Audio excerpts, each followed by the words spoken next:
Good day, I'm Stacey Ann Smith and this is your JIS News for Friday, July 17. The members of the National Partnership Council have reaffirmed their commitment to the partnership and to stick with government's economic reform program. At a retreat Thursday, Prime Minister Portia Simpson-Miller told the members that Jamaica was working its way to growth. We must double our resolve to strengthen the partnership approach and to act decisively on what we agree to do. As a partnership, we must also be realistic about the targets that we have set and be prepared to adjust them rather than abandon the program. Guest speaker at the retreat, former Barbadian Prime Minister Owen Arthur, commended the social partnership model, saying it had proven effective for his country. To make it work, he said the partnership needed trust, consensus building and communication. The National Water Commission will be adding 3 wastewater treatment plants to its network. They will be built at Blackwood Gardens and De La Vega City in Spanish Town and Lionel Town in Clarendon. Cabinet recently gave approval for awarding the $4.9 million contract to Surrey Paving and Aggregate. The scope of work includes design and construction to be carried out over an 11-month period, starting at the end of this month. Financial support for the project is being provided by the Global Environment Fund, the United Nations Environment Program and the Inter-American Development Bank. Government will be introducing a new $1.38 million facial recognition system, FRS, at the Passport Immigration and Citizenship Agency. The FRS will upgrade the current Jamaica passport issuance and control system, which was implemented in 2001. The aim is to better protect the identities of persons applying for passports. With over 2 million machine-readable photographs in the database, the facial recognition system will reduce or eliminate problems of double identity and improve passport processing workflow. Canadian Banknote Company, which provided the current system, has been awarded the contract to procure the new facial recognition system.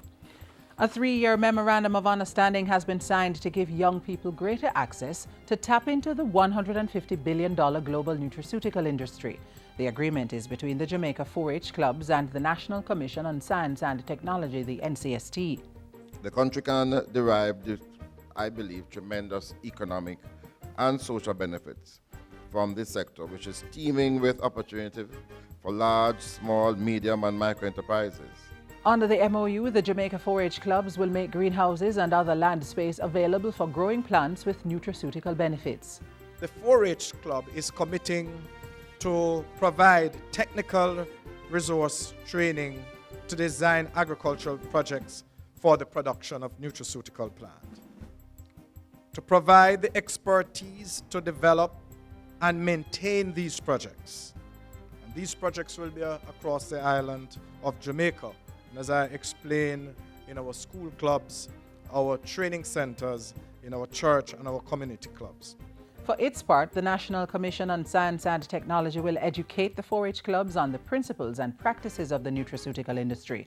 The Commission will also help the 4-H with the development of business incubators to expand its offerings in nutraceuticals.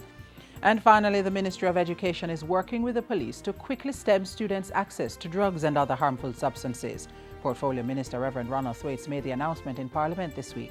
There is no place for ganja, for tobacco, or for any mind-altering or physically harming substances in the schools. None whatever. As a result, the Safe Schools team is developing a strategy to address this issue. And we also have to look very carefully at the issue of vending outside schools. He said the ministry was looking at protocols and regulations to govern vendors whose stalls, he said, were often used to store weapons and illegal substances by students.